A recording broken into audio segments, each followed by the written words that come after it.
Woo-wee. Hey, everybody. How y'all doing tonight? I hope you're having a great week. It is now Hump Day, Don. Hump Day. That's right. It's Hump Day, and we've got an extra special show lined up for you. But before we get to that, I should probably welcome my good friend and co-host, Mr. Don Longbeard. How you doing, Don? Hump Day. We covered that, Don. Oh, sorry.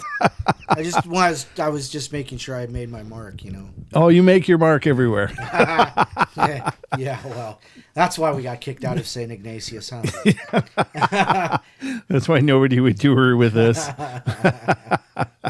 No, everything go good, brother? Yeah, all good. Yep. Just had a long day at work, and now it's time to unwind and, do the show. Yeah, and of course, ladies and gentlemen, our special guest tonight is no stranger to the world of Fortean and paranormal topics. He's been a pillar of the communities forever. I remember when I was coming up in the years, learning about a lot of this strangeness. His site, Phantoms and Monsters, was where I went. I mean, that was an incredible resource for, so much information. And he continues his work over there. He has research efforts going on into many cryptozoological studies and Fortean topics, including the Dogman, Bigfoot, winged humanoids, or Mothmen, if you will, and so much more. LON Strickler is our guest today, and he is author of several books and also has a podcast of his own, which is Phantoms and Monsters Radio. And if you want to check him out, find him on YouTube, go to phantomsandmonsters.com, or just kick back and listen to tonight's show, because joining us, ladies and gentlemen, is the man himself, Mr. Phantoms and Monsters, Mr. LON Strickler. How you doing, Lon? I'm hanging in there, man. You are, brother. You are. Thanks so much for joining us, man. It's a great pleasure to have you here. You're one of those faces that has really done a lot to really push all of this forward. You've been, as I said before, really a pillar in the community in terms of coordinating and educating and giving a voice to a lot of people with experiences and encounters. It's been an incredible journey, huh? Yeah, I've been doing this a long time. I don't know if it's all good and all bad or whatever, but it is what it is. And, I've been doing the blog now for 18th would be my 18th year. Wow. And, so it keeps me busy. Yeah, no doubt. And you how many books have you written? How many is it up to now? Well, I've written 9. 9. And, okay.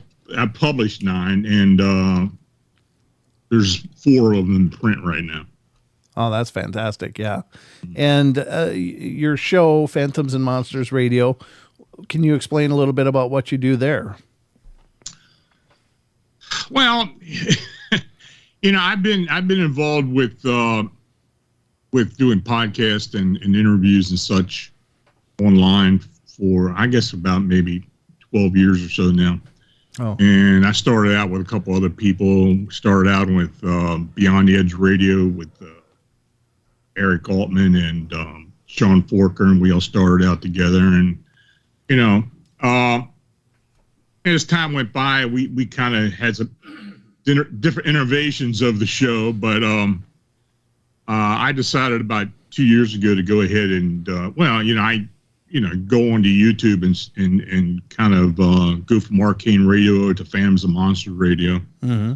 And it was mostly interviews and such with people that are in the paranormal community, but with my archive and everything that keeps coming in all the time, I decided that the majority of the show is going to be me reading cases and reports that come into me, cases our team does, and I do have a fairly large team, Phantoms Monsters 14 research team, and talk about that. And then, we also, it's all live, and I answer questions in the chat during the show. So it's kind of a presentation and question and answer session all in one. Yeah, it's really incredible, and the work you've done has certainly helped to push the envelope forward. I think, just in terms of there. I mean, there's a lot of groups out there researching, but you've really coordinated with a lot of individuals around the nation. Is that national or is it international? It can be international sometimes. Okay. We have it's mostly North America as far as the investigations go, but something comes up overseas, I'm there. I mean, sure. Yeah. We can work it. I mean, that's no problem. And I have done cases overseas, especially hauntings and such. And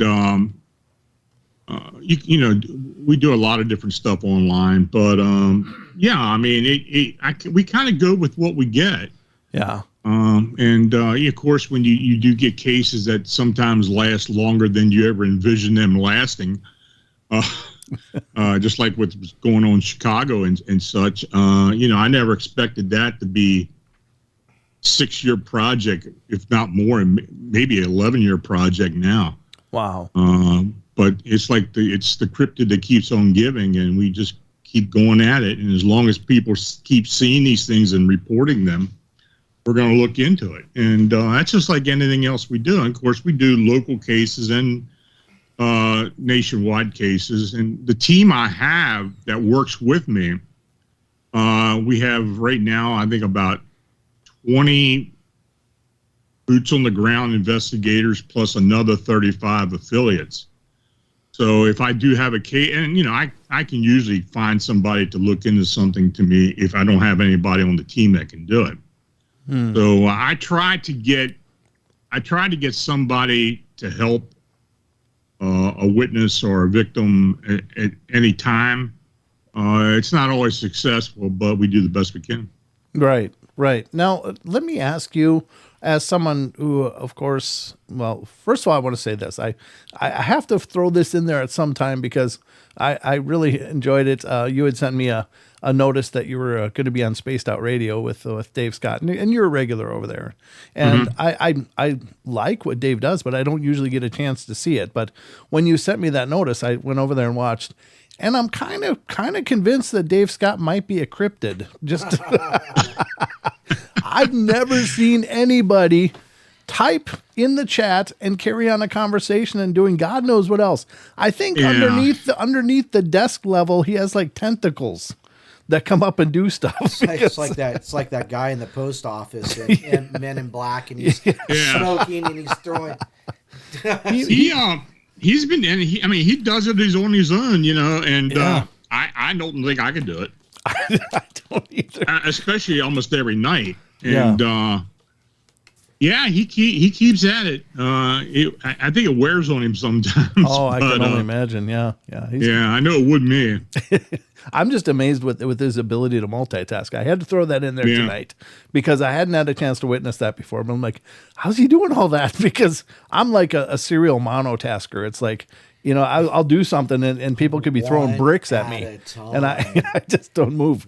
But he was doing everything. So I was going to ask you, since you've got your finger on the pulse of so many of these different topics, what do you think is going on? Do you think is there a shift or a change? And this is a big, huge question.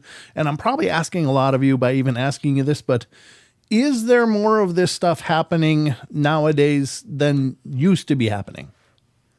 I don't know if it's more going on. I think people are more aware of it as opposed to before, or more open to coming out and saying something about what they have witnessed. People are much more open-minded now. And I think the internet and paranormal TV and a lot of other different things have something to do with that. And people can find almost any subject that they're interested in now on the internet and look up and find somebody who can help them out. Mm-hmm. And that's been more recent decade or so.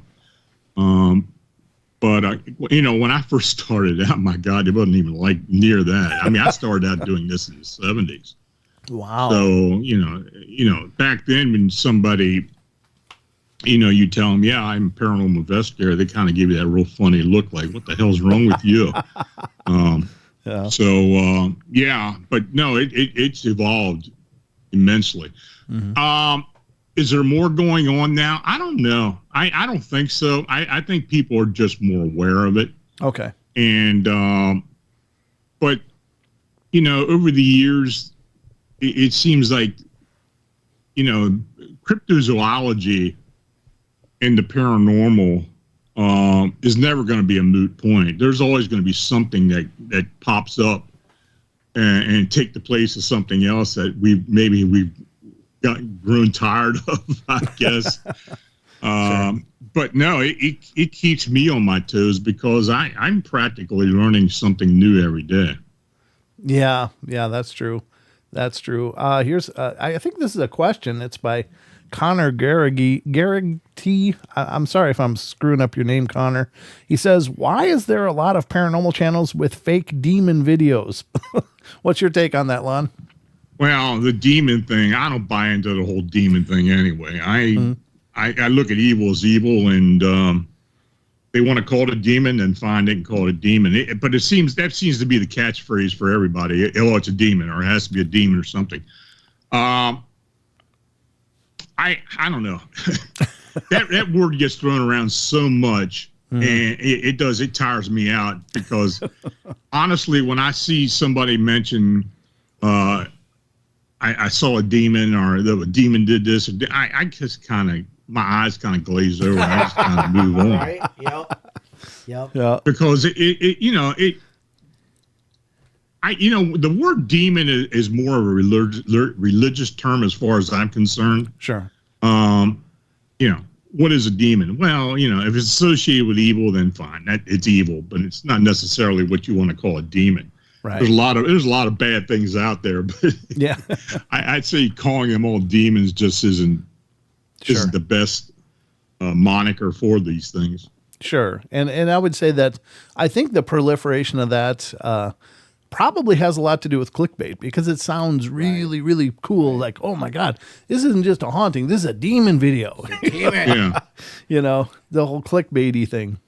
That's probably the one word that I use rarely, as opposed to any other word. In my descriptions or my case or my titles and anything, I don't like using that word demon. Yeah.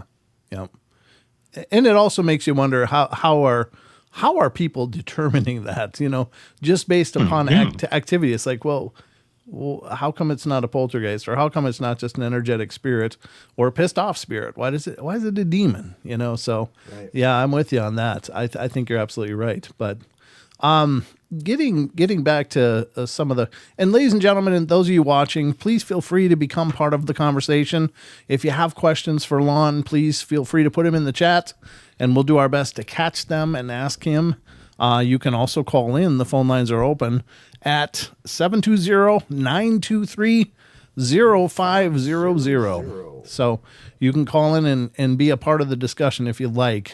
So by all means, if you're in the chat and you just want to put it in there, put it in all capitals or something so that we really catch it. Make it really obvious, because the chat just kind of blends together in a lot of cases. So I was going to ask you about the Bigfoot field. It's not something we've talked about a bunch, but I think, obviously there's probably no more divisive term in research than Bigfoot. I think it's one of those things where there's very, very significant splits and edges and camps of thought in the Bigfoot community. How have you seen that evolve through the years? Well, there's really just two camps. You have the flesh and blood camp, where these people think that this creature is an indigenous species or being that's on our earth plane at all times. Mm-hmm. And then you have the others who believe that there's some type of supernatural aspect to these creatures. Mm-hmm. I'm in the latter because I just can't see how something that if these things live. Now, I'm not saying that there are not indigenous Bigfoot-like creatures. Okay. There are parts, I believe, in North America in particular, there are areas where they do live in groups, family groups and such. Pacific Northwest, Florida, around the Gulf. And I think there are some areas where these beings are around. But I also believe that for the most part, these creatures are some type of interdimensional species or have an ability to either cloak or move about and move within worlds. Yeah. Yeah. I think there's argument for both. And, having talked with people that have allegedly seen them just disappear in front of their eyes, like in a field. It's like, well, what do you do with that? So it's a tough one for me because I guess not that this show is about me, but I'm just giving you my 2 cents here. I feel like I have to conceptualize this on at least some level as much as I can in order to process it. And I just hit a wall when I when I think of this apparently very, very primitive being that somehow has this mastery of transdimensional mechanics and matter. And it's like, well, wow, did we draw the short stick on that one? Well, I don't think it's limited to Bigfoot either. I think most cryptids has some type of supernatural ability to them.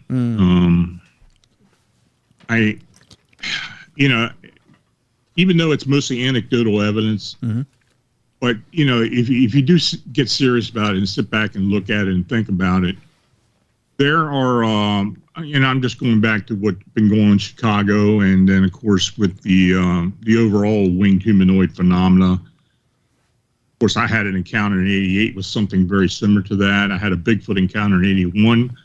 So I believe these creatures are out there, but I'm not necessarily with us at all times. Okay. Yeah.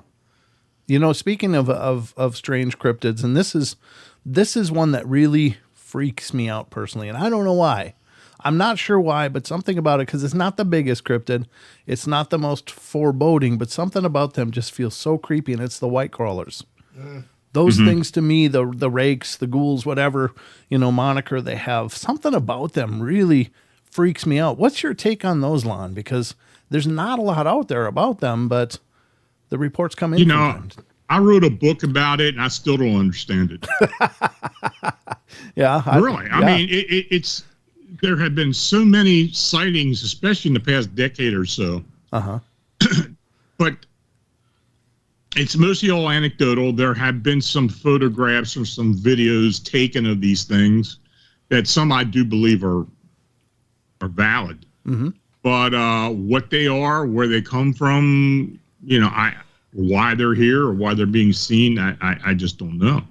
Yeah.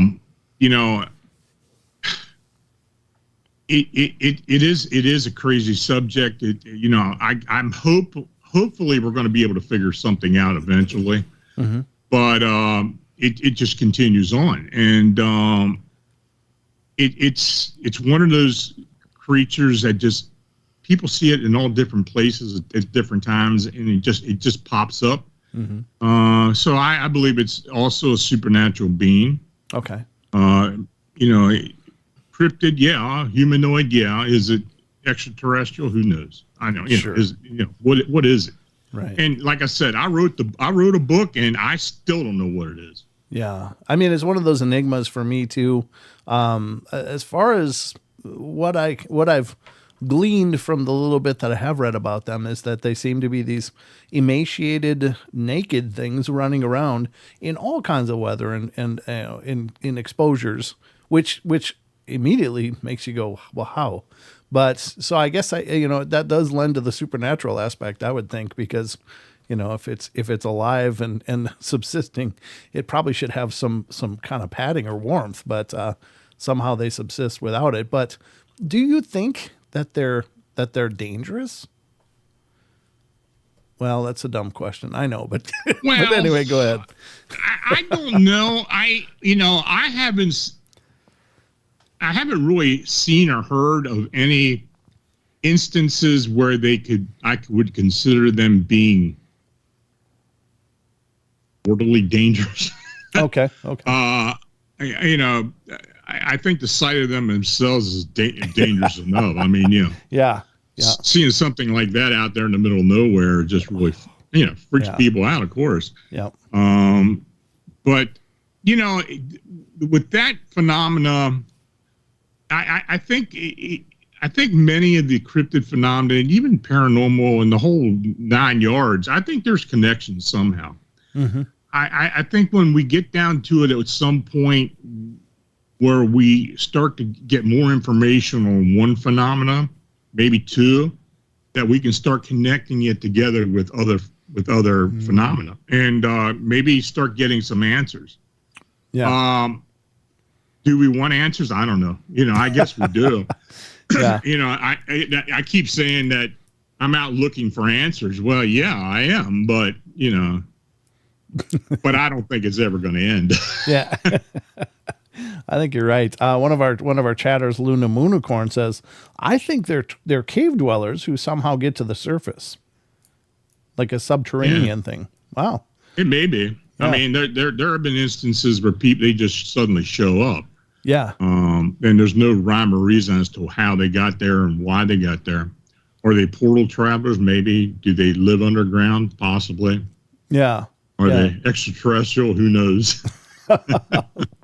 Well, it seems, I mean, it's just one of those things that I guess the descriptions kind of don't sound like a real far cry from what a lot of gray descriptions are, but they do crawl around. And generally speaking, you don't hear that in terms of sightings of grays and encounters with grays. They're pretty much standing upright. I think, again, I'm not an encyclopedia of this stuff, but that's just what occurs to me. But, yeah, I think they're just really weird. And what do you think about, do you think that it's probably the same thing as what we understood ghouls to be and the rake? And is this all the same phenomena, just with different labels?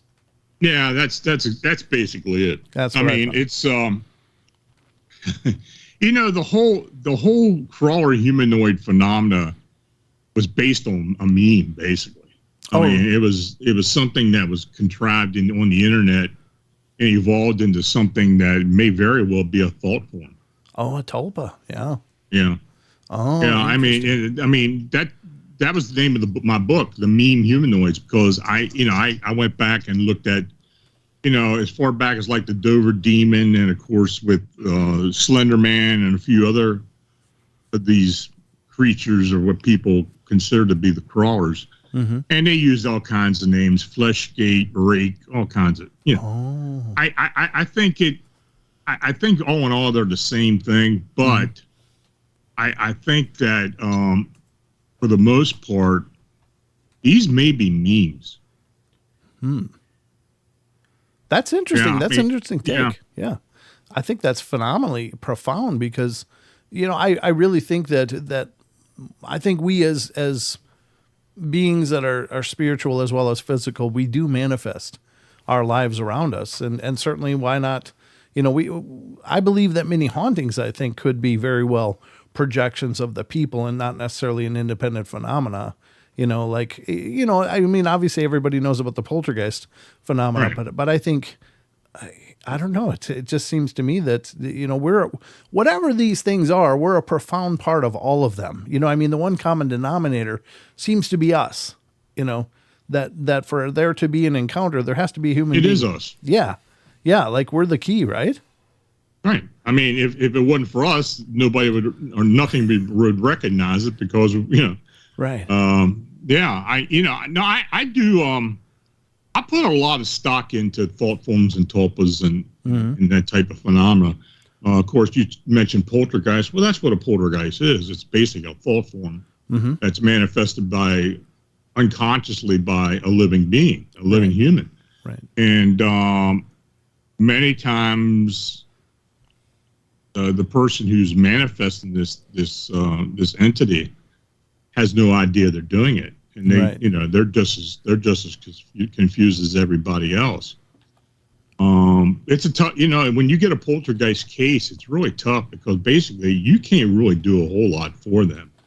You can coach them and explain the phenomena to them, but the other ones it's got to work it out. I mean, they got to they got to put themselves in a place where they're not unconsciously manifesting this entity. And that's the tough part about it. Poltergeist cases, I mean, real poltergeist cases are really tough. And they're never cut and dry, and they always last a long time. And but it's just a matter of going in to a location. There's a lot of factors behind it: dysfunction in a family, or raging hormones, or whatever. I mean, there's always a reason behind it, and that's what you got to first determine, then work it out from there. And but I have been involved with a few poltergeist cases over the years, and yeah, it takes time, but it's something that the person themselves has to work out. Isn't that something? I mean, I guess it probably is pretty incredible, because again, what's being demonstrated is some facet of us that we aren't really in touch with, but it's a part of us. And I think that's empowering, right? It's one thing to look at all of this stuff and just think, oh, we're victims. We just run into this stuff and then we have to deal with it. We're out of control. But it's a whole nother thing to say, hey, wait, maybe we're facilitating this in some subconscious way. And then it's empowering. Yeah, absolutely. Wow. The human mind's strange. I mean, it's very interesting with some of the stuff that comes up, and maybe one day we'll realize that all this stuff we're seeing, cryptids and everything, are all my manifestations, and we're going to really be going crazy. Right. One of our chatters says, "I wonder if these crawlers are actual people that died and chose to come back as scary crawlers," which I don't necessarily believe. Do you think there might be a spiritual connection with those, or are they just? Do you think they're just exactly what they are? They're just some kind of beast out there. You know, that's a hard one that's a hard question to answer. I don't know. I would I'm not discounting that it could be. Right. I mean, there may be a spiritual connection to it. I think I think a lot of phenomena, cryptid and otherwise, is got a spiritual aspect to it. We have not necessarily proven it, but there's a lot of evidence to suggest that the paranormal is has a fine line between each parts of it. And it's very unusual, especially nowadays, when you go into a case and you're doing the investigations and something else pops up that you just didn't really expect. I kind of go into every case expecting anything to happen. Right. That's just the way it is nowadays. I mean, maybe it was like that before, but it wasn't. I don't think we had the temerity to look into things like that. We looked at one thing and that was it. But, there's a lot of different factors involved now when you look into a case. Sure. Yeah, I think it's it's dealer's choice probably on that deal. Yeah, exactly. Yeah, we have a comment or a question in our chat from Rachel Gets It Right. She's one of our mods. Said, could some of these single sightings of the more strange beings be other dimensional residents ending up on Earth, like a 411 victim disappears from Earth going to another dimension? Absolutely. Yeah. Yeah, absolutely. See how. Just like, I go back to Chicago, the Chicago Mothman or Chicago winged humanoid phenomena. I don't believe those are indigenous beings. I think they come in from another reality. Maybe not reality, but another dimension, another linear dimension to our dimension. Okay. To our Earth plane. I think they have the ability to move between those levels. And, I don't think it's any different than a lot of other cryptids. I think that's just the way things are. We might not completely understand it, but I think it is what it is. I mean, and until we get more concrete evidence, and we're basically just winging it right now. But we do the best we can. Yeah, absolutely. And that's the problem with any of this, is that this is all foreign to our reality that we know. Right. It's all these pieces and parts of strangeness that somehow manifest in our world. And I agree with you. I think I believe that, I believe in the whole multiverse idea and multidimensional, of course. I mean, they've mathematically proven that there's other dimensions. So I guess, that's a foregone conclusion. But I wonder about, things like, and I'm sure you've bumped into these stories too, but it seems to demonstrate that our realities do bleed into some other realities somehow. And the stories I'm speaking of specifically in this point are the hikers. They're on a path. They're a well-worn path. They've been down hundreds of times before, and they suddenly find themselves somewhere else. Like after, into unfamiliar surroundings. Day could be night, night could be day. It could be, warm and sunny, and then go to rainy and stormy in a heartbeat. And even the visual surroundings are different. And it's like, well, what the hell just happened? And these could be just creative writing. I don't know. It's never happened to me, but generally speaking, the theme is the people basically back up and then they're where they should be. So it seems like there's these nodes or these bubbles of bleed through every once in a while. And it makes you wonder, it's how much is our reality rigid and how much of it is very fluid and interacting with other realities. And you get these maybe blurred points where that can happen. Well, I have a theory, and I don't know how true it is or how it's going to pan out, but I believe at some point where quantum computing becomes more consumer oriented, where people can afford it and actually start using the technology, I think we're going to start getting answers when that happens. I think much of what we question now may actually start showing up when that time comes. It's liable to be a while yet, but if you do look at quantum computers and the availability of them now, they're becoming more and more consumer grade. And I think if it gets to the point where the general public can start working on this technology, using it, and then using it as far as looking into unknown or unexplained phenomena, maybe we'll start getting some answers. Right. Very cool. I think you're right. I mean, I don't really know that much about quantum computing other than it sounds like it's much, much, much, multiples more powerful than anything we've ever worked with before. We've got a few questions, and I'm losing them as they're scrolling up here. It said, no, not that one. There was one. Somebody asked if you have is that Edgar Allan Poe behind your head?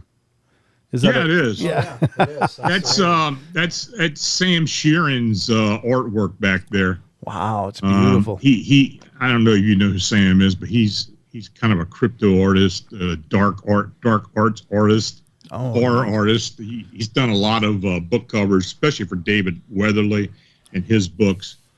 But I think his stuff is great. Oh, it's beautiful. And, yeah. He did some artwork for the Chicago Mothman, and so I started getting more and more interested in it. Yeah, the Edgar Allan Poe. Of course, I lived most of my life in Baltimore, so I know the whole thing, and I'm very interested in his life and some of the crazy stuff about and legends about him. But yeah, it is Edgar Allan Poe. Very cool. And then Miss Firejack says, have you ever been in or through a portal? What do you know about them? Not that I know of. Okay. My experience with portals is just based on cases I've been involved with, especially hauntings for the most part. I have been involved with a few cases where portal activity has been present. And, different people sense these things in different ways. When I'm near a portal or I know there's one around, I am an intuitive, and I've been intuitive as long as I can remember. But I get a buzzing sensation or buzzing sound when I'm around one. Oh, okay. And there have been cases where I've been involved with a haunting case where these things would just show up. As far as a physical manifestation of one of these things, no, I can't say I've actually seen one. Yeah. But I believe that they are present, and I think they are exactly what people think they are, the gateway into another dimension or another world. So can you explain how does a person like how do you decipher that you're dealing with a haunting with a portal aspect versus just a traditional haunting with without that? Oh, I think most hauntings have that portal aspect to them. It's just that Okay. it's hard to realize that's what it is. But hauntings come in all shapes and sizes, and there's a lot of factors involved with. I've been involved with supposed haunting cases that had something to do with extraterrestrials, or otherworldly beings, or something we just can't understand or explain. As far as the portals themselves, like I said, I've never really seen one. I just sense something opening up, sense something around me. Mm-hmm. And then when I start getting evidence, either audio, sometimes audio, maybe visual evidence of something coming into a room or coming into a space, that's normally how I can pick up on it. And I do have that ability. I'm not saying it happens all the time, but I do have that ability. I mean, there's certain places that it's just really tiresome for me to go through or go to, like antique stores and attachments in antique stores or funeral homes or even cemeteries. Yeah. It's just really, it's almost like these energies are trying to get your attention. And basically, that's what a haunting is. A haunting is an energy trying to get the attention of the living. Right. And that's why it really bugs me when these people go into a location and start demanding that these things would show up and answer them and this and that. Yeah. That's just ridiculous in my mind. Sure.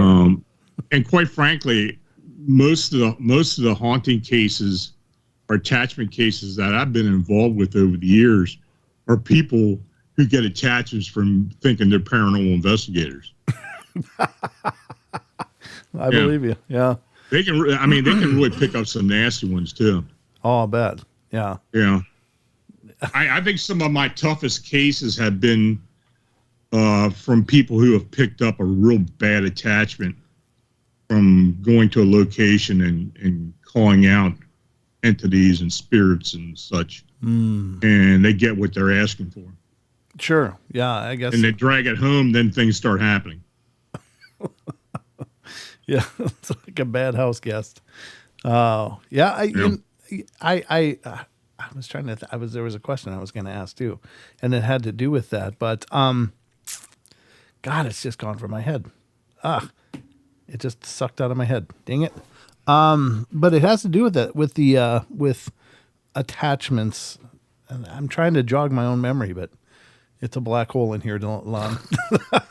Well, you'll think about it later, and you can just bring it up anytime. Yeah, but it was along that lines, and I'm really frustrated that I lost it now. Did you bring Rosie home with you? Is that what you did? No, we just got done. It's kind of funny that you said that because we just got done investigating St. Ignatius, the haunted hospital in Colfax, Washington, and it was we don't go in there demanding anything. We just say, hey, we're coming with, love and respect. And, just wondered, do you have any messages, just trying to make what I hope is meaningful contact, because it is kind of a sad thing. And maybe it's just our perception of it, but I always perceive these personalities that are stuck in a place and they're silent. There's nobody listening to them, and maybe they have, maybe they're lonely. And like you said, a lot of hauntings are just spirits wanting to make themselves known to the living.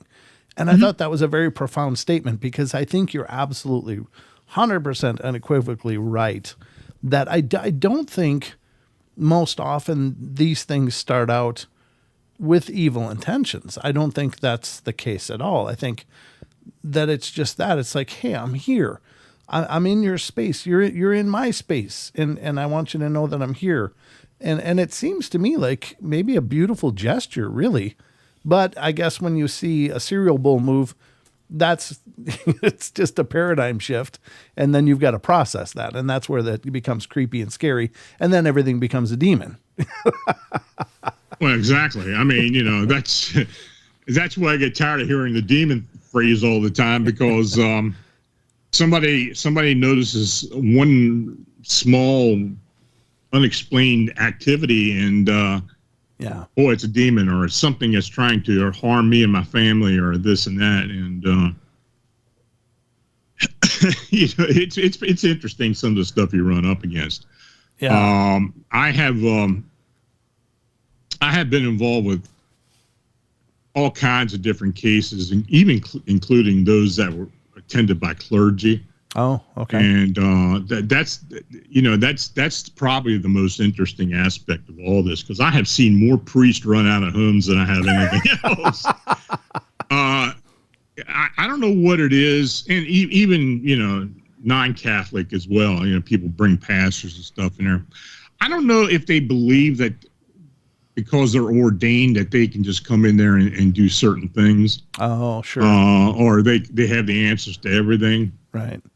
But I have literally seen a few of them that have had the wits scared out of them and just literally run out of a location. I guess they didn't respect all of the power of their mantle. Right. Well, I think a lot of them were shocked at what was going on.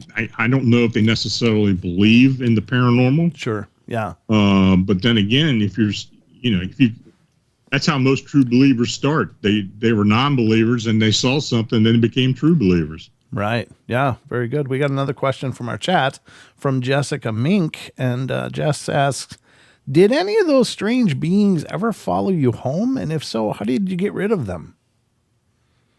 I usually protect myself fairly well. Mm-hmm. This is something I just don't do once in a while. It's like every day. Yeah. I use different types of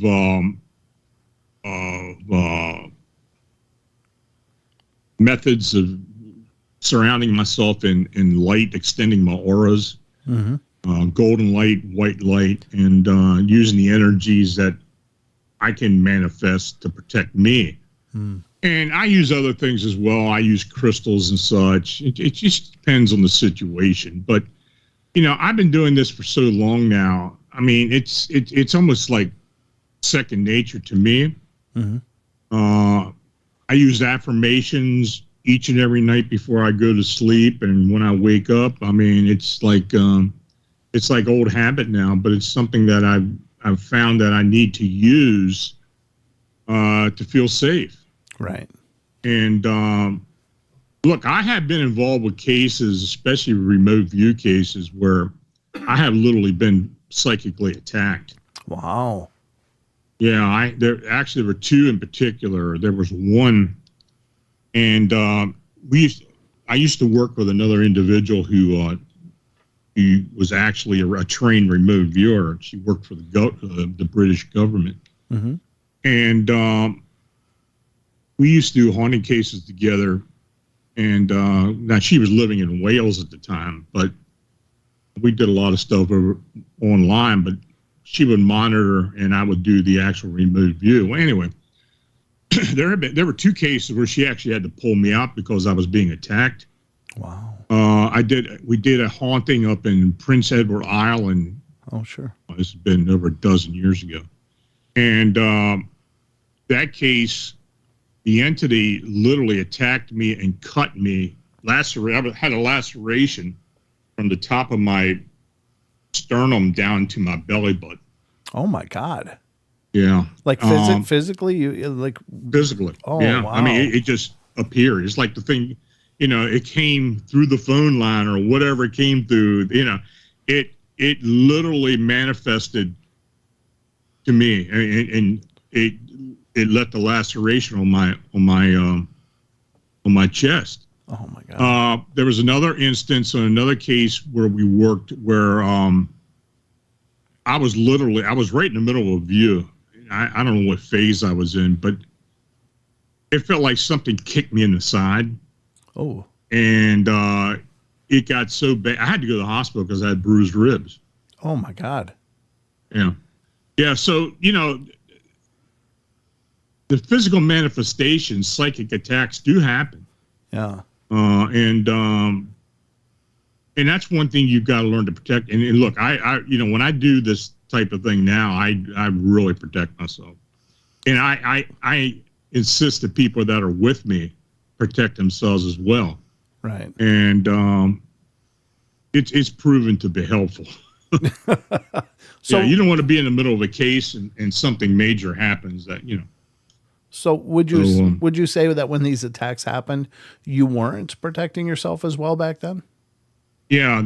Okay. Yeah. Okay. Yeah. So you're kind of just going in, cowboying it up, and yeah. Well, it was at a point where I hadn't been doing it for many years. Sure. Okay. And I thought I was protecting myself, but evidently I wasn't to the degree I needed to. Mm-hmm. So there have been a lot of different factors involved with the way I am now. I got I use all kinds of level of protection. Yeah. And so I it's kind of standard with me now. Now, did these cases get resolved, or did you just go, nope, I'm done with these, or how did they go? They got resolved. Wow. So the one, and I tell you, that's probably the best feeling that you can get when you resolve a case like that, when you either move this entity on to another level, mm-hmm. or minimize it to the point where the person can actually live with it. Oh, okay. But some of these cases get pretty intense. Yeah, absolutely. I mean, I worked the case, and I don't know, I've got a video up on YouTube. I call it the Sioux City entity case.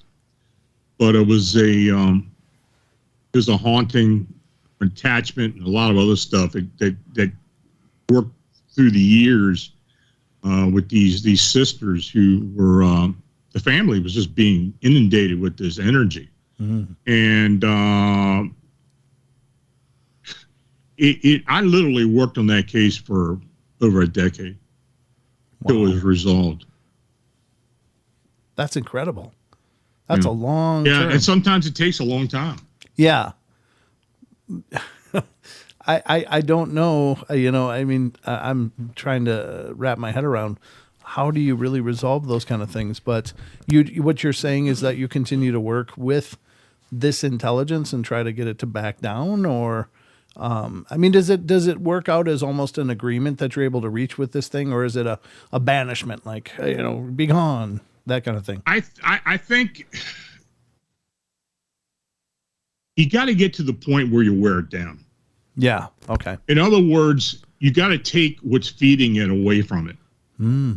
Now, if you let's just talk about that case in particular. There's a lot of dysfunction in the family. There's a lot of stuff going on.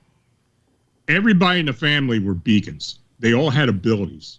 Oh, okay. So whatever this thing was, it was attracted to them right off the bat. Even when they had moved to various locations, it kept following them around. Sure. It affected different parts of the family, even the children. And that's another thing that I do a lot of working with kids. Okay. I mean, of course, with the parents' permission and stuff. Sure. I have worked with several kids who have had psychic abilities that I would later recognize, and then I've talked to the parents about, and because the kids had questions, they were seeing stuff, they didn't know what was going on. Right. And many times before I'd even say anything, the parents would ask, well, can you work with my child and try to explain to them what's going on? And that has happened on many occasions. Oh, that's cool. I am proud to say that there are at least 3 individuals who I worked with as children who are now recognized psychics. Oh, cool. Yeah. That's awesome. That is really neat. In these dysfunctional cases, I mean, would you say then that those negative energies do feed these negative vibrations? Is that a fair assessment? I mean, it's kind of that's exactly what it is. Yeah. Dysfunction, family dysfunction is probably the number one source of this type of energy. And they feed off that. And another thing is that if it's an area where there's a lot of non-living energy, certain entities can feed off that as well. Okay. Now, is that in terms of like prisons, hospitals that are defunct or whatever? Is that what you're talking about? Okay. Yeah. In that case, in Sioux City was an airline crash. Oh, really? Yeah. And yeah, we were fortunate to recognize that very early on. And it eventually led to us being able to wear this thing down and try to keep the energies, the life forces of these dead passengers from feeding this entity. Oh, okay. It was I tell you, I suggest people go to it either on my blog or just search Sioux City entity. Okay. And either in Phantoms of Monsters or somewhere, and I've got a video out on it, though it's in the membership video, but I've also written about it several times. But it's a case I probably learned more from that case than any other I've been involved with.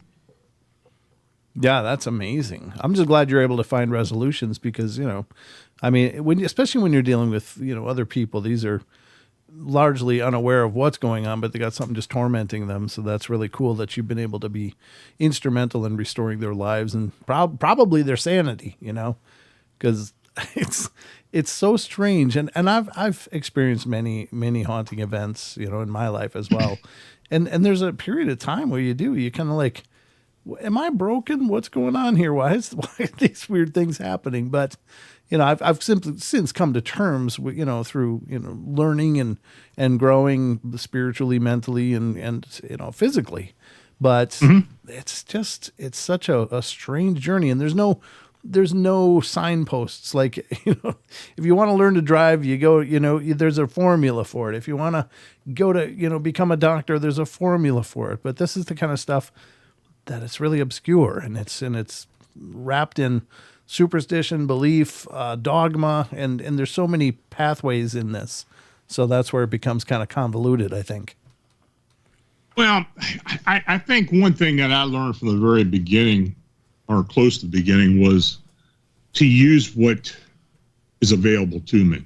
Yeah. I'm a firm believer in angels. Mm-hmm. And I believe that these beings, and they're not with the biblical version with the winged being and all that. That's just nonsense. Okay. These are non-human beings that are part of each and every one of us. Mm. And I have, it's something I've become more and more serious about as time has gone by, to use my angels to help me. Oh. And I advocate that to anyone, to use their angels, call them guardian angels or whatever, sure, guides, mm-hmm, to help you achieve what you need. And don't be afraid to demand either. Oh, really? Because that's what they're there for. Oh, absolutely. Oh, okay. I tell people that, and they look at me like, demand. I mean, what am I going to do? Get it upset and it'll leap? No, that's what they're there for. Okay. And you and I talked before we started the show tonight. I told you all the crap I've been going through physically and all this other stuff for years. Mm-hmm. I don't believe I would be around if I wasn't for my angels. Yeah. You had an incredible serendipitous path on that, though, too. I mean, that was pretty amazing. So I would have to agree, just in hearing your narrative. It's like everything came at exactly the right point to bring you to the next level and to take care of something else. It was just really incredible. And that's really inspiring, too. I guess the world's not done with you yet, Lon. Well, we'll see. No, I think this is fascinating because, actually, in all the times that we've talked, we generally haven't really talked about the spiritual stuff, and I hadn't realized what a big part of your world this was. Of course, because Phantoms and Monsters is generally dealing with mostly the Fortean topics. So that's really neat that there's this other. Can I ask you, how do you speak with your angels? Because I think that's fantastic advice. But is there a methodology you use for that, or is it just, hey, angels, get to work? Yeah, basically that's what it is. I use a lot of affirmation doing that. But I have gotten to the point where I can kind of sense when they're around or when I need to ask for something. And when I say ask for something, I literally vocally ask for something. Okay. And I don't necessarily ask, I demand. And, like if there's something bothering me, there's something I know is wrong, I insist on getting answers. And many times in curious ways, they do manifest. And, I've been pretty damn lucky. I really have been. I really have. Yeah. No, I think that's fascinating. And it's neat to hear you say that because, of course, I've had many guests, and one of them is Deborah Varner, our Paranormal Portal sidekick. She comes on. She often talks about that, your guides and your angels. We're actually talking about it in chat right now. Oh, are you? Yeah. I mean, so that's a perfect reinforcement of that. And I don't think it's necessarily new, but I think everybody needs the reminders because I have to tell you, for me personally, I always think of these guardian angels as, someone that's, like I'm the toddler and they're the parents, kind of thing. Like, oh, geez, he's about to hit a ditch, move him over, not, hey, to address them directly and just say, hey, what are you guys doing? Let's get this done. Come on, I need this. That to me is really inspiring. I think that's a cool angle.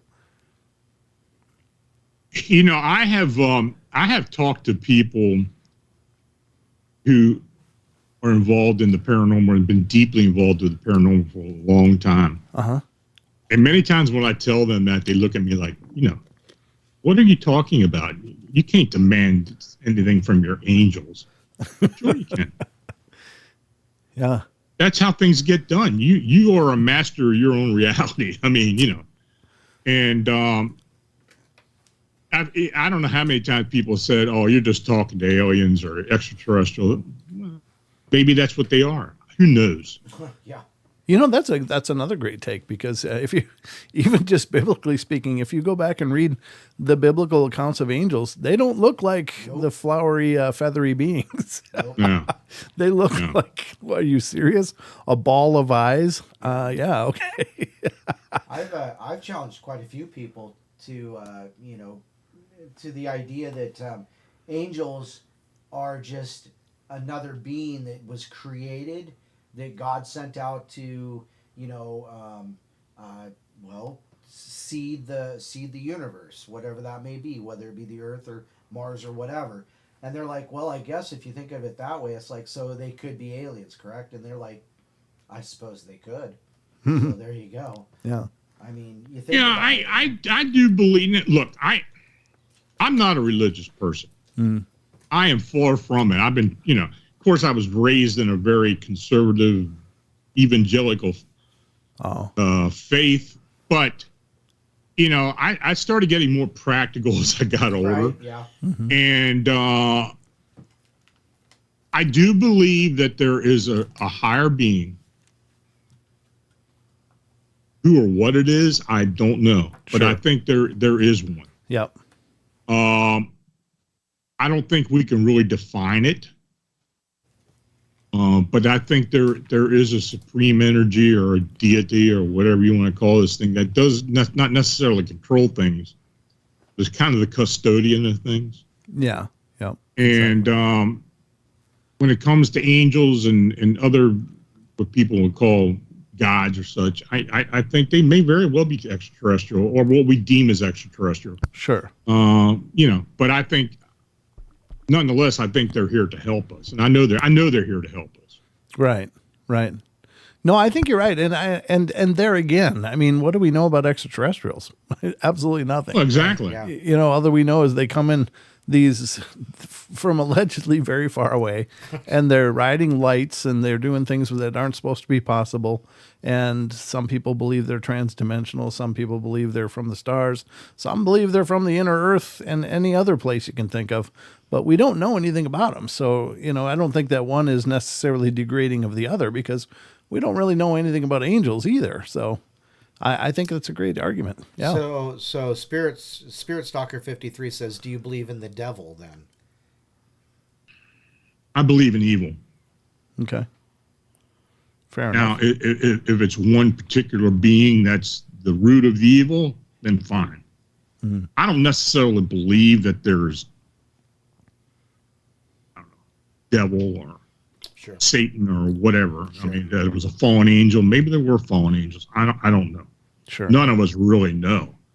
All we can do is read what's in the Bible, and if you want to believe that, if you've got faith, then fine, and that's your thing. But I'm not saying I don't necessarily have faith, but I think I believe something a little bit different than most people. Sure, that's fair. Yeah, That's very I fair. think that's perfect. And I got to tell you, I think one of my other pet peeves, one of the first that we've discussed so far tonight, is the overuse of the word demon, which I'm absolutely on board with everything you said. It just gets brutalized and abused. But the other thing is this omniscient devil thing. I don't believe that if there is this evil, that it's omniscient like God, I don't, or whatever, the divine, the universal light, whatever. I don't think that evil is omniscient in that same regard, but it's often regarded with an omniscience and almost a deity, and that to me is like, oh, let's not look at it like that. So I think, just saying evil is absolutely correct. I mean, there is evil. Yeah. And look, I'm fascinated with religion. I mean, I really am. I can sit here and watch shows about dogma and all day long, Mm-hmm. and it's interesting how so many different religions touch on the same thing, but they're basically, they're coming from a different world. I mean, coming from a different light of seeing things, and but basically it's all the same thing. Sure. And it's good versus evil. And, if that's the terms you want to look at it, then fine. But I just believe there's something more to it. Mm-hmm. Yep. I think you're right. I think that's very profound, but I do enjoy knowing this part of you as well. I mean, it's like I said, this is the first time we've kind of gone down this road, but it's absolutely fascinating to me. And I think it's also getting back to where we kind of started, where you said, hey, I think a lot of this stuff is interrelated. And I think you're right, because I guess when you look at all of this, it all breaks down to energies. Even Mm-hmm. all of matter on its most fundamental form is energy.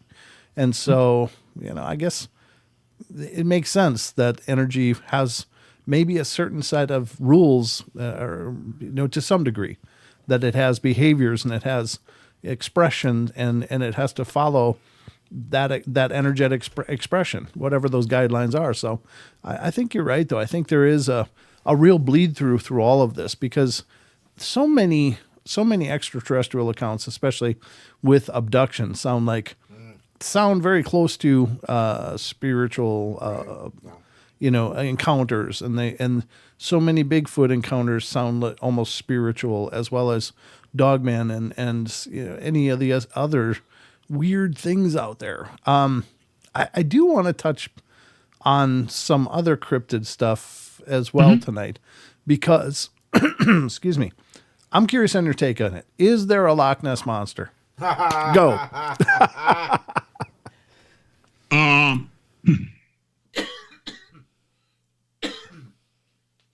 I know the theories. There are some well-known cryptozoologists who do believe that these are some type of interdimensional being. Okay. Now, I don't know if that's true or not, especially when it comes to Loch Ness. Do I believe there is a Loch Ness monster? Generally, probably not. Okay. I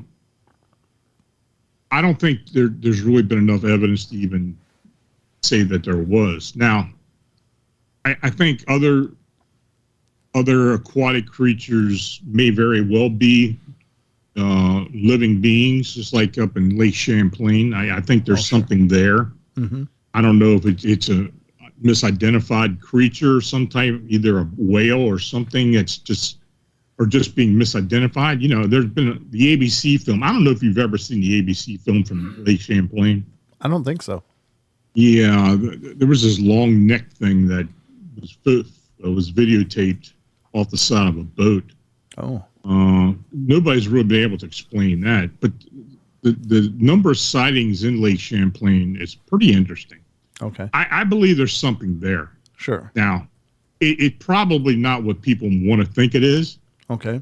It's not a dinosaur or something like that. Okay. I just think it's either a misidentified creature that's got some size to it that people just can't explain as to why it's there.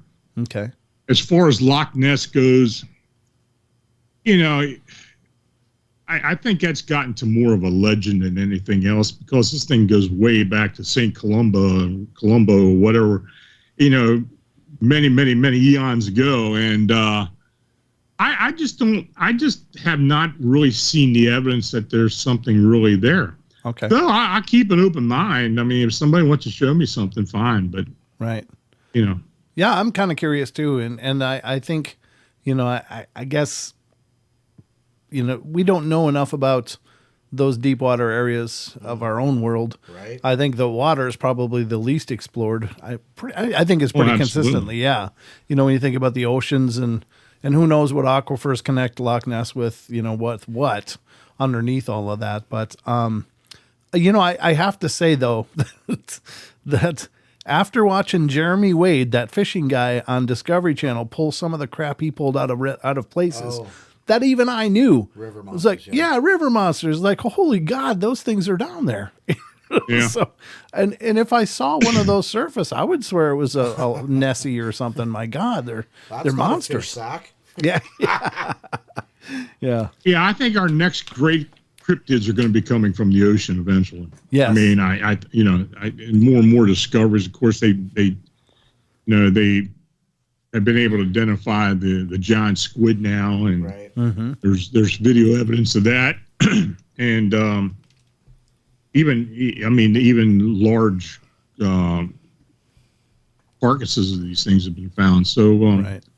yeah, I think I guess that's the unexplained world right there. I mean, it's right there where we live at, but I think that's where the next great cryptid is going to come from. Sure. Well, you know, the other thing that I wanted to ask you, and this is my one of the biggest curiosities to me, is that there's so many claims out there of so many things, and I can understand if there's a 10-foot tall primate out there or some kind of hominid, and I can understand if there's a bipedal canid of some kind out there, and even the white crawlers and stuff, but there's thousands of more things that people claim to see out there. And my question to you, being, you know, Mr. Phantoms and Monsters, how many things could be out there? Oh, I think there's a lot of things out there we have no idea is out Really? what's out there. Okay. Yeah, I really do. It's kind of fascinating how different things pop up sometimes. Yeah. Well, you know, that's they're getting report. You know, here I go back to Chicago again. Who would ever thought that a winged humanoid would show up in an urban area like Chicago or the surroundings and cause all the stir it has caused over the years? Mm-hmm. You know, people try to equate it to the Mothman. Well, it's not really similar to what people saw at Point Pleasant. Oh, okay. Well, that's it's much different. And it has some different aspects to some of the sightings. I mean, even the wing shape has changed. I believe there are a lot of them out there, and there's just not one. There's many. from the beginning, I thought there were at least 3 of them. Now I believe there are many dozens of them that are showing up. Wow. Why? That's one thing we haven't been able to figure out. Mm-hmm. But as time goes on, we're collecting evidence, though anecdotal for the most part. But we can start imagining what it could be. Mm-hmm. But no, it's been crazy. This whole case has been crazy from the very beginning. Yeah, it's fascinating. And so I'm really intrigued by you saying no, they're not. It's probably not the same thing that was in Point Pleasant or the traditional Mothman, which kind of in and of itself was a microcosm event. It seems, and I'm not extraordinarily well versed on it, but I mean, it was just primarily around that one period of time. But with the Chicago ones, I've heard many different descriptions of these winged things that are popping up there. I've heard there's looks like a person with wings. Then I've heard, well, it didn't look like a person. It looks like something bipedal, but you get everything from bat wings to like almost feathered wings. And then there's the ones that see them taking off, flapping their wings, and the ones that seen them take off with their wings stationary, like the wings aren't even moving, as if it's some other technology. And so that's where it gets real murky for me personally. What do you make of all that? Well, I mean, what you said is true. I mean, people perceive things much different than anybody else. I mean, okay. Perception is 99% of what we do. I mean, sure. When somebody describes something, you got to take what they saw. Hopefully, they won't embellish on it. Yeah. It's and there have been instances where that happened, but we've been working this. Really, 2011 was when this really started. Okay. Right now, we're at 168 sightings or encounters that we believe are viable. Oh, that's a lot.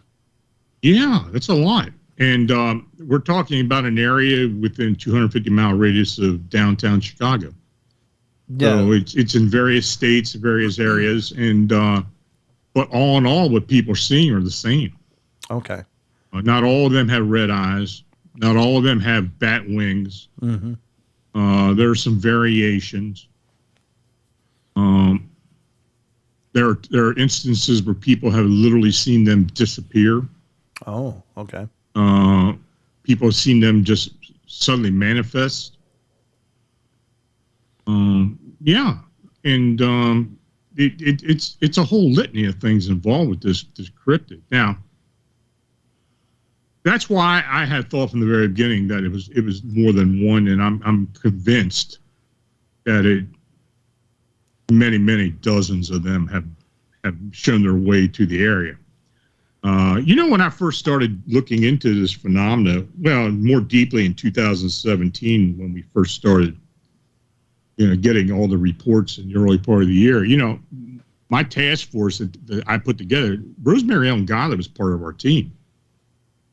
And in fact, she's the one that did the original presentation of the Chicago Mothman at the Mothman Festival in 2017 up at Point Pleasant. Oh, so okay. She did the actual presentation with all the evidence and everything. So yeah, she was part of the team until, of course, she got sick and passed away. But yeah, and you know how Rosemary was. She wanted to know what everything was, and it confounded her. She had no idea what this thing was, and she thought from the very beginning it wasn't connected to Point Pleasant. It was something entirely different. That whole Chicago Mothman moniker, that wasn't something that we came up with. Yeah. I was calling it the Chicago Phantom because I didn't know what the hell this thing was. Mm. And of course, when the media got a hold of it, they wanted to equate it with the Mothman at Point Pleasant, so they started calling it the Mothman. So that's where it was showing up in the papers and online and everything. And just to try to avoid confusion, I went ahead with the Mothman moniker. Oh, okay. I gotcha. Yeah, because I didn't want anybody coming back and saying, well, there were two different things, and no, it wasn't. It was, but if they wanted to keep using that Mothman moniker, I said, well, fine, that's what we'll use. It's just a term of endearment at this point, right? Yeah, I mean, I had no idea it was going to get to the point where it did, but it did, and Right. but it's interesting, and we still get reports. I mean, maybe not as frequently as we did, but it's still interesting to talk to witnesses, especially those that have no idea of all this has been going on in the area. Right. There are a lot of people that know what's going on, but there are a lot of people that have no idea what's going on. And then they'll see something and they'll describe it. They'll go on Google, and then my name pops up and they contact me. And it's like, I don't know what I saw. Well, apparently you haven't been following what's been going on. Right. And many times their friends or neighbors or something, they'll say it to them and say, oh, yeah, I must have seen the Chicago Mothman. And then they'll contact me. Oh, that's cool. Yeah, I mean, it's pretty strange how this whole thing has evolved over the years. Now, Tobias Whalen and I have kind of taken the brunt of the cases in recent years. And it's something that, we continue to follow up on everything and work on it together. So, Okay. and I'm lucky enough to have him because he's out there. So, he can go to a location and talk to a witness much easier than what I can because I'm living on the East Coast. So, So does it seem like the actual encounters or people seeing this is on the decline, or is it remaining pretty consistent, or what's your take on that? that's hard to understand. Sure. There have been periods of waning before, where we'd go months without a sighting, and all of a sudden it starts popping up again. I don't know the reason for that. 2023, I think we've had 6 reports. Oh, okay. That's fairly low. Yeah, I mean, in 2017, we had over 55 reports that whole year. Oh, wow. So, yeah, I mean, it comes and goes. We thought maybe it might be a seasonal thing, because of weather and all. Maybe the real bad weather kind of kept this thing from showing up. That wasn't it, because we've had them showing up in snowstorms and all kinds of crazy weather. So, I mean, that doesn't seem to have been a factor. Maybe but some of the encounters, some of the real close encounters have been really interesting. Okay. Could you go into a couple, or what are people seeing? Well, yeah, the two that stick out, and I had an encounter too in '88. Now, I don't know if you know all about that, but I'll talk about that later. Sure. When in 2017, when this was starting to reach its peak, there was a woman who lived out in Bolingbrook, Illinois, which is a suburb of Chicago. She used to go take a nightly walk in her neighborhood, and there was a playground, fairly large playground, near her home where she used to walk through at night. And she'd go out like 10 o'clock at night. Well, this one particular night, she went out there and she saw something tall standing on the sidewalk in the playground. And she thought it was 2 people embracing each other. Until she got closer to it, and this thing started gargling or gurgling and making all kinds of weird sounds. And it turned, and she got a profile of this thing, a head-on profile of it. And this thing was huge. Oh, wow. 9-10 foot in height. And when she got within like 20 to 15 feet of it, her knees literally buckled on her. Oh. I believe the thing was asleep. I think it was standing there asleep with the wings wrapped around it. Oh, sure. And when she lost control of her legs, she eventually got up, walked around it, and got to a park bench and sat there till she regained her composure, I guess. But she was watching this thing, and it didn't move. It was still standing there. Oh my God. Well, she eventually got up and walked around behind the the playground and went home. And when she got home, her son was there, and she told him what she encountered. He wanted to go see it. So they jumped in the car, and they drove the block and a half to the playground.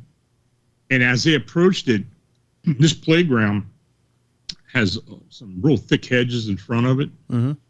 When they pulled up, this thing jumped out in front of the car. Oh, jeez. Oh, no. Scared the living crap out of them. And they went right home. And she started going on Google and started looking for whatever. I mean, I don't even know what she was searching, but she found me. Uh-huh. And she got a hold of me within like a half an hour. So she called me. Oh. In the middle of the night, she called me and explained what happened. And yeah, I think that's what it was. I mean, you know, it could have been something else, but doubtful, you know. Uh-huh. And since we were having all these reports, and then another case, another real close encounter case we had was later in that year, later in 2017. It was down on Lakeshore Drive, which is right along Lake Michigan. Sure. And there was a husband and wife who were visiting her mother who lived in Chicago. They were from Washington, D.C. And they were walking, it was like 9:30 in the evening. They were walking down Lakeshore Drive. And they were right in front of the condo where her mother lived at.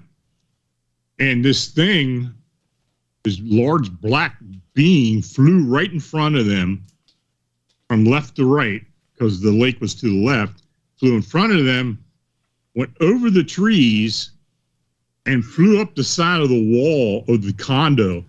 And they're watching this thing, and it got to the top of the building and was hovering there, like it was staring through a window. And they're watching this thing, and as they're watching, this thing leans back and starts diving down in the tree. Well, by this time, they're running. Yeah. The road is Schiller Avenue. They took a right on Schiller Avenue to get to the entrance of the condo. And as they were running along Schiller Avenue, this thing literally descended in front of them. Jeez. And it was like 3 foot above the ground. It was hovering above them with his bat-like wings spread out, had very bright red eyes. They told me that they felt it vibrating. They said the whole body of this thing was vibrating, and they felt it. Oh, wow. She lost all control of her body and just fell to the ground. And this thing hovered in front of them for about 10 seconds. Now, they did say there was a cargo van parked on Schiller Avenue, and this guy who was in the van saw it. He said something, I don't know, but he took off as quick as possible. Yeah. Then they saw a flash bulb from a phone go off across the street. So somebody tried to get a picture of it. But that's, we haven't been able to get any information. Well, anyway, as her husband picks her up, and then this thing starts to slowly ascend into the air with its wings spread out, like 15-foot wingspan. Oh my God. It is huge, and then goes up higher and higher and just flies off. Amazing. They got back to her mother's condo, and I mean, they were freaking out. Mm-hmm. So the next day they called me. I guess they were searching online. They found my number and called me and told me about what had happened. Well, long story short, they were supposed to fly back to D.C. that day, and she couldn't get on a plane for 3 days. Oh, wow. Yeah. It shocked her that badly. Sure. Now, an interesting aspect to this sighting was this: the gentleman, her husband, was a professional athlete. I'm not going to say what team or what sport or anything, but he was a professional athlete in Washington, D.C. Wow. it's interesting because if we go back and look at the sightings and some of the witnesses are fairly well-known people. Okay.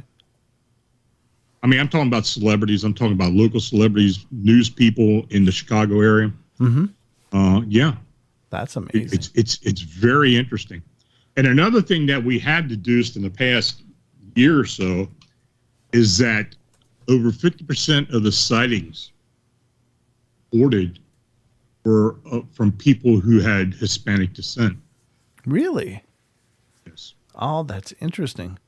Yeah. And the reason that I say that is I know that in Hispanic countries, they take a lot of this stuff very much more seriously than we do here Absolutely. in America. I mean, they like if somebody sees something, the police are actually going out looking for it. I mean, they're very sincere about their concern about things like this. Whereas up here in America, you just get, whatever you saw. Okay, go get your meds, So that's interesting that they would also, maybe they're more attuned to it, as Well, as that part may of the be, culture. that may be. That's one thing I was thinking. We had some sightings in areas with a heavy Hispanic population, like little village in Chicago. Uh-huh.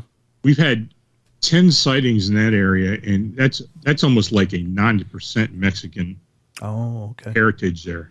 Wow. So in a way, I'm not surprised that a lot of these witnesses are Hispanic descent. Actually, when people call me or I talk to witnesses now, it's one of the first questions I ask them: are you of Hispanic descent? Oh, But yeah, why? Mm-hmm.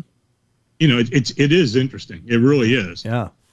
We haven't been able to figure it out, but it's just another little aspect to this whole thing. But it is a breadcrumb, it really is. Yeah, it is. That's cool. We had we got a call here, and then I got a request from the chat as well. Are you ready for a call on? Sure.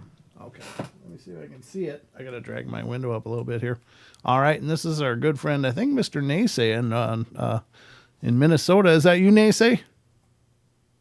Yes, sir, it is. Hey, Lon, this is Naysay, co-host with Kev Baker from Freaky Friday. Hey, how you doing? Great to hear your voice. Fantastic. Great to hear your voice.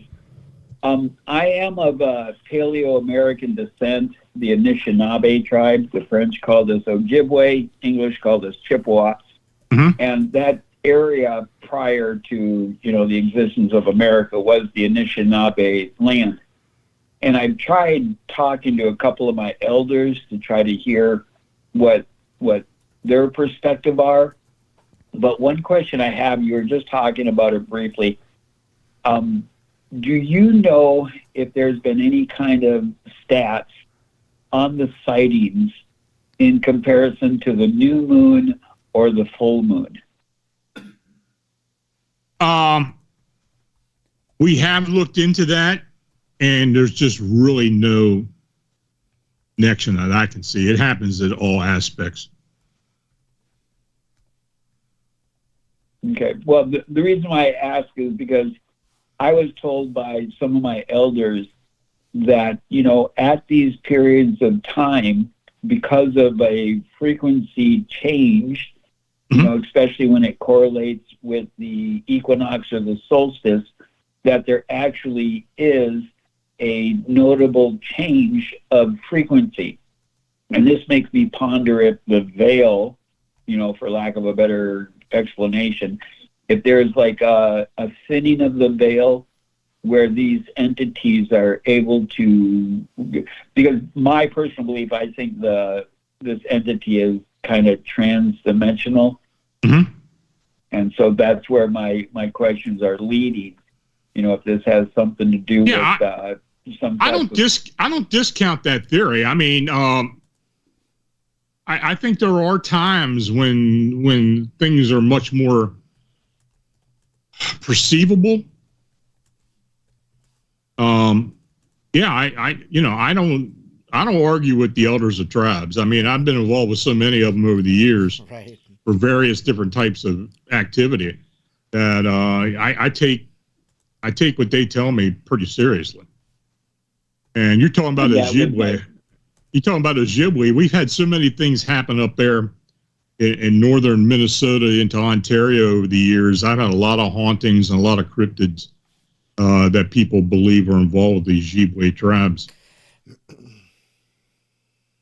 Well, I agree, and I've offered Brent and my sexy buddy there, Donnie, to come to the reservation, because the White Earth Reservation in northern Minnesota, we have family right there on the southeast border of the Chippewa National Forest that many people have witnessed. And there is allegations that this last spring that there were black helicopters that were crisscrossing over the reservation, and there were people proclaiming that they were chasing Sasquatch.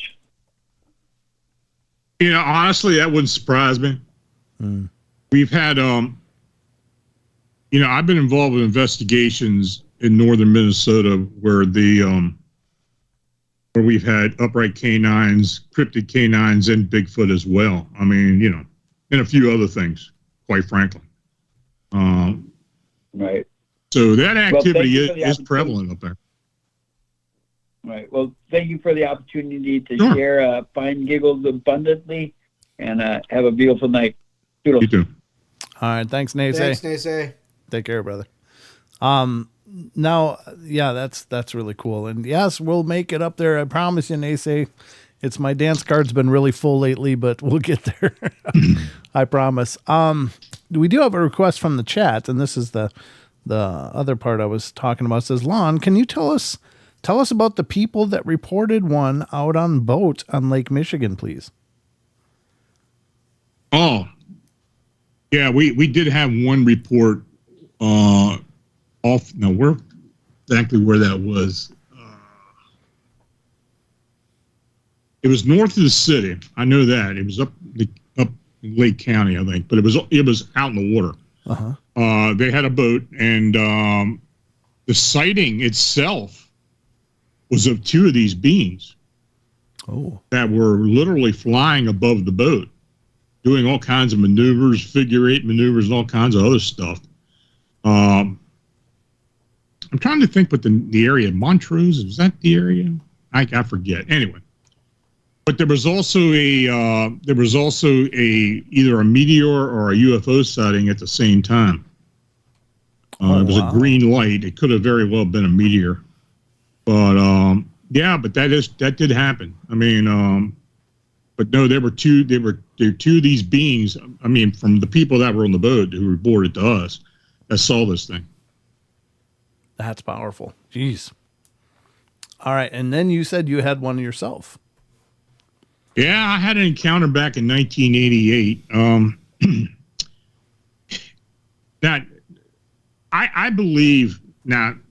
People may think I'm completely crazy. Join the club. I think I was predestined somehow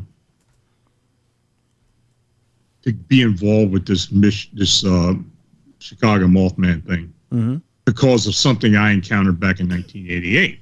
Now, I'll tell you the story. I'll tell you what happened, and you guys can interpret it any way you want. But anyway, I was living in Baltimore, and I was at a Boy Scout. I don't know, it was a jamboree or something at Timonium Fairgrounds. I was there for actually an antique show, but they do a lot of different stuff during the weekends. Okay. Well, anyway, I went over there, and I ran into a guy who I was in Boy Scouts with when we lived up in Pennsylvania together. He and I were friends. In fact, he and I used to spend time on the Gettysburg battlefield as kids at night. Oh, and so he's seen a lot of different stuff that I've seen. So he knew I was into the paranormal. Sure. And I don't know, we just by happenstance ran into each other. So I hadn't seen him almost a dozen years. So this was October 1988. I was, we went and had some lunch, called up, started talking. So of course, him knowing I was involved with the paranormal and stuff, he asked me, he said, look, a friend of mine, and he's a scoutmaster too, scout leader. And me and another scout leader are going up to the old Camp Conawago. because there's been something going on up there all summer long where the troops have been camping out in the woods at the campgrounds and been run out of there because they're scared because they're hearing screaming sounds and they have no idea what it is. Uh-huh. Oh, okay. And he asked me, he said, we're going up there next weekend. You want to go along?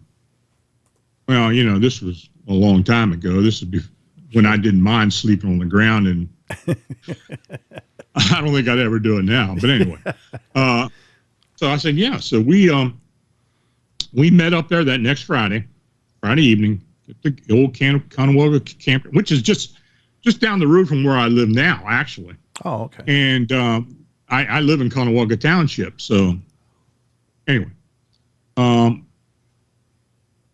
so we went up there and we met and we hiked into the woods, got all our gear and stuff, went into the area where this stuff has been going on.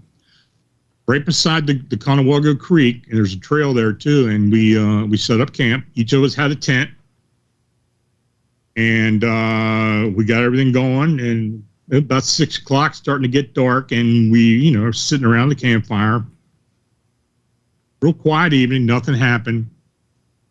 So later in the evening, we decided to all go back to sleep because we planned on going hiking around the whole area the next day, that Saturday. So we went to bed, went to sleep, and next morning we woke up, sitting around the campfire, drinking coffee, and the other guy mentioned, he said, hey, did you guys hear something moving around the campsite last night?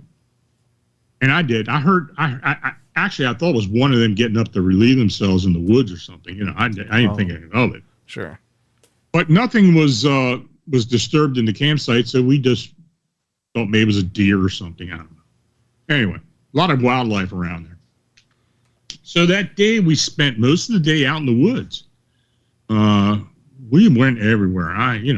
We didn't get back till almost 6 o'clock. It was just getting ready to turn dark. And so we're sitting there getting ready to make something to eat. We're, sitting around talking football and whatever came to mind. But nothing's going on. We're not hearing anything, not sensing anything. I'm not sensing anything. Mm-hmm.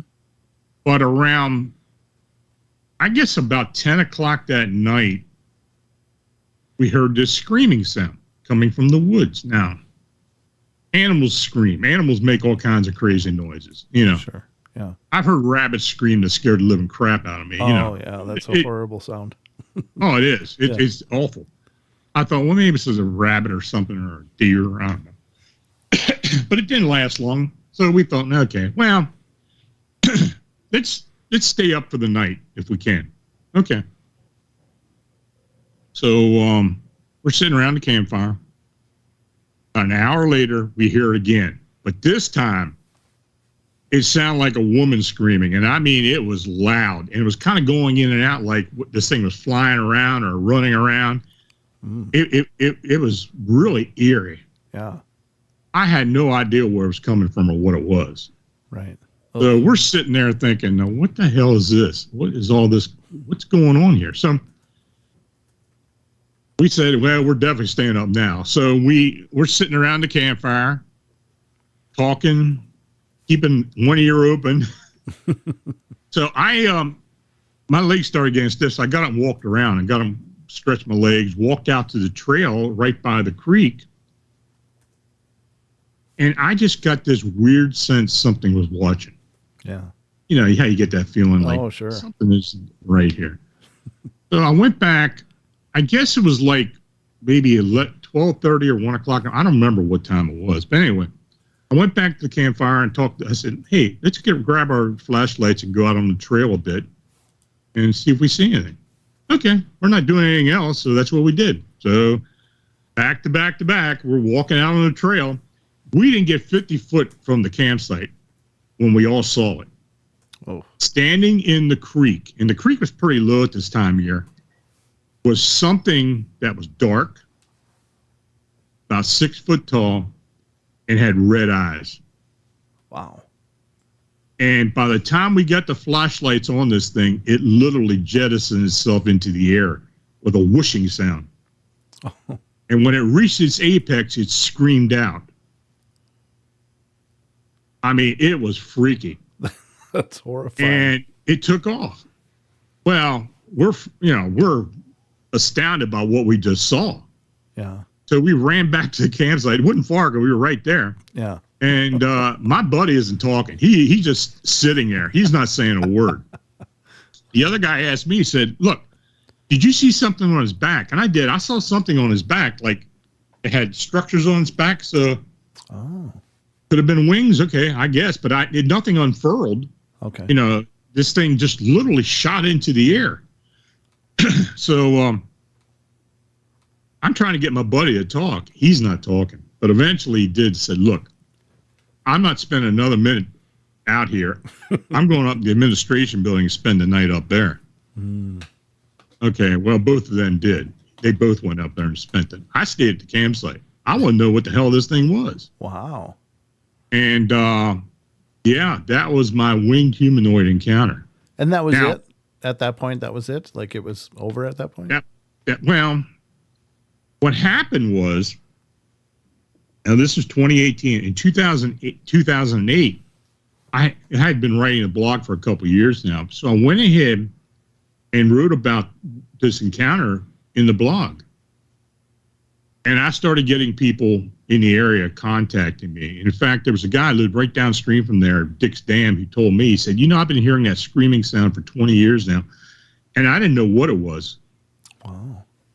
Then about a week later, I got an email from a scoutmaster a scout leader who told me that, my troop was out at Camp Conewago a couple of weeks ago. And the boys came running back up the trail during the day and were screaming and carrying on that they saw a dragon. Oh. And he thought they were pulling his leg. They thought, they're just playing games. But now, since he read that, he said, well, maybe they did see something. Right. Well, anyway, as the years went by, we've had about 5 other sightings along the Conewago Creek of this thing.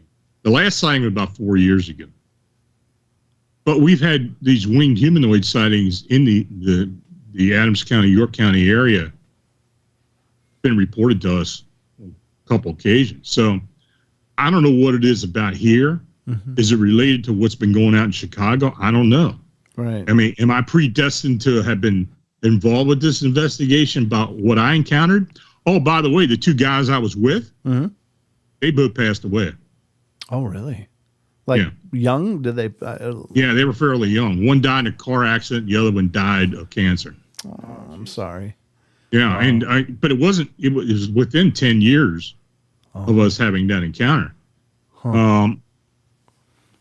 But no, I mean, think what you want, but it's just It just bugs me that maybe I was supposed to see this thing and get involved with this stuff in Chicago. Because when all this stuff started in Chicago, there wasn't a whole lot getting out there, but we were getting reports. And, why? Right. Why was it us? Yeah, that's a good point. Now, can I ask you about, you said the eyes were red. Were they glowing red or were they? They were projecting light. They were. Okay. Wow. Not like you were looking at reflectors. It was projecting light. Wow. And that's something that a lot of the witnesses in Chicago had mentioned as well, that the ones that do see red eyes, that they project light. Interesting, huh? Yeah. So there's definitely something supernatural about it because, Right. Yeah, generally, a creature on this airplane does not have red projecting lights, eyes, Yeah. So there's something going on there. Is it like a bioluminescence kind of projecting light, or is it like a flashlight kind of projecting light? We've had people tell us it is literally like the brake lights on a car. Oh, so that's pretty significant then. Yeah, that's not just a glow. That's a projection. It's a projecting light. No doubt. Wow. Yeah. That's really incredible. Well, I mean, I do believe that, events happen in our lives to bring us somewhere. And it sounds like you're right there. Well, I mean, it seems to happen to me a lot, but Well, that's how you know you're on the right path, I think, when that serendipity in life happens. I think that's Maybe. definitely a sign from the universe that, Lon, you're doing just what you're supposed to be. Good job. I guess so. I think that's just phenomenal. I love I love this journey because I really do like the fact that we live in a world full of mystery. I think that that's wonderful because I don't think if everything was all labeled and tagged, it would be a real boring place to me personally, Yeah. Look, if I didn't enjoy doing this, I wouldn't do it. Right. I mean, it's been something I've been involved with most of my life. Yeah. I mean, I was doing paranormal investigations when I was in high school back in the mid 70s. That's so cool. I knew you'd been at this a long time. Yeah, I've been doing this a long time. I didn't know it was that long. That's really I'll be cool. 65 next month. So that goes to show you how long I've been doing this. Well, you're wearing it well, brother. I think it's incredible. Maggie just sent a message. Love Lon. Thanks for all your research on the chat. So, Well, I appreciate that. yeah, that's really sweet. But what's next for Phantoms and Monsters or for you, or where's the journey going from here, brother? Well, whatever comes our way. I will tell you that, and I can't get into specifics because of non-disclosure, but we were involved in the filming of this phenomenon in Chicago. Oh, cool. This past summer, and it's going to be it will be presented on a well-known show. Very cool. And I was really pleased with the way it was done, the whole aspect of it. Sure. Tobias and I were treated like kings. I mean, we were very happy with the way. So hopefully it'll be a good production. Oh, very cool. I want to get back to this. You just jogged my memory about something I wanted to say. And that was where you talked about the level of reporting and how it's kind of in a ebb and period. And you thought maybe it was due to the weather. And then it occurred to me, well, maybe it is, but maybe not in the same way as you were thinking, because for there to be sightings, there's got to be someone to see it. And when the weather's crappy, generally people don't go out that much. Yeah. So I'm sure you're right. There's another comment in the chat. Are there many different colors of glowing eyes? We've had red, we've had green, and we had blue. Oh, so that is. Yeah, we had some green eyes up in Wisconsin. Two sightings in Wisconsin. Then we had a blue-eyed sighting, which was actually reported to me by Ken Gerhardt up near Milwaukee. Oh, fantastic! So, but I mean, other than the eyes, the overall description is very similar. Okay. So, yeah, this whole thing's crazy. I mean, hopefully when this is actually presented to the public in a format that I believe is going to be more conducive to piquing people's interest. Yeah. I think there's going to be a resurgence of this, hopefully. Good. Yeah. I think there's a lot of people out there who are just don't want to come forward, who are, Oh, right.